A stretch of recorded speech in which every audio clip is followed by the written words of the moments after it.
Hello, and welcome to my reflection for the 18th Sunday in Ordinary Time. Our Gospel today follows directly on the heels of last week's Gospel, the feeding of the 5,000. I think what really strikes me in this Gospel is the patience of Jesus. He's just fed the 5,000, and they're happy, they're satisfied, and they want to take him and make him king because he multiplied the bread. But Jesus manages to evade them, and he goes off.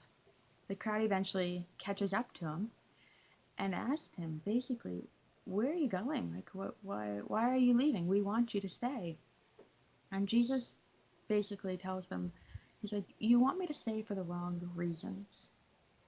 Jesus here is trying to help the people to get to another level of thinking.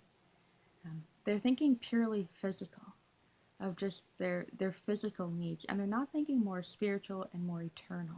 And Jesus is trying to raise them up to that level. Jesus tells them, he goes, you don't want me for the reason that I'm here. You just want me because I can provide you bread. He goes, why don't you work for something that will give you bread, that will satisfy you, that will make it bread for eternal life? And they ask, like, how do we do this? Like, are you able to give us bread like Moses did when he was in the desert? And he brought bread, the manna down from heaven for them. Are you able to do this? Like, how do you do this? And Jesus, like, once again, being incredibly patient with them, says, it wasn't Moses who brought the bread down. It was my Father in heaven who brought the bread down, who can provide you with bread for eternal life. Don't think of mere physical. Try to get up to another level. And they're like, well, we want the bread that will last for everlasting life. We don't ever want to be hungry again. And they're still, you can hear it, they're still not quite understanding.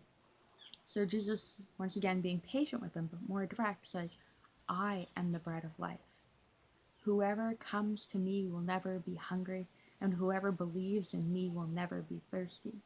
It's what we call the bread of life discourse. It encompasses the whole chapter, but this is the main teaching point of it. And Jesus' patience with them, although being direct each time, I found very heartwarming and very hopeful, because we don't always quite get it, and we often fall as Christians. One of the beauty of being a Christian is that we know we're not perfect, and that we often fall, but we get back up, and we're all in this together. It wasn't just one in the crowd who asked that. The whole crowd was in the same thing, and they're like, we're not perfect, we're not getting it. But Jesus still has the patience with them. He still loves them. He wants them to have eternal life. And he knows that it is through him that it can be done. And so he's trying to bring them up to that level, to remind them that this life is just a journey to our eternal destination. Our destination being him, eternal life in him.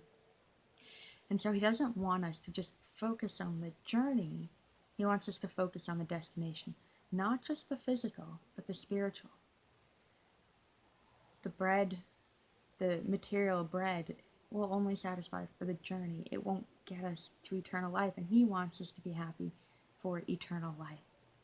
And so he's trying to bring them to that next level. He's trying to bring us to that next level, where we close our physical eyes and open the spiritual eyes to see what is truly important and what truly matters in life. Jesus saying, I am the bread. I am the bread that will be broken so that you may have eternal life. Whoever eats this bread will never go hungry. And so that is what strikes me so much in this gospel, is that Jesus reminds us constantly and is patient with us, and that no matter how many times we fall, they fall at the beginning, they fall in the middle, they fall at the end, they're constantly falling. And if we continue following along in the Bible, this chapter, that last statement of Jesus saying, I am the bread of life, didn't resonate with everyone, because you find out afterwards they're still complaining among them, not understanding. But Jesus' patience and love for them ever continues. And so I think for this week, it would be good to remember that when we fall, it's okay. We just need to get back up and keep going. Jesus doesn't despise us because we fall. He wants us to get back up and keep going. He encourages us, he has patience with us, and he loves us. Remember, he is the bread that is broken. He is eternal life. God bless.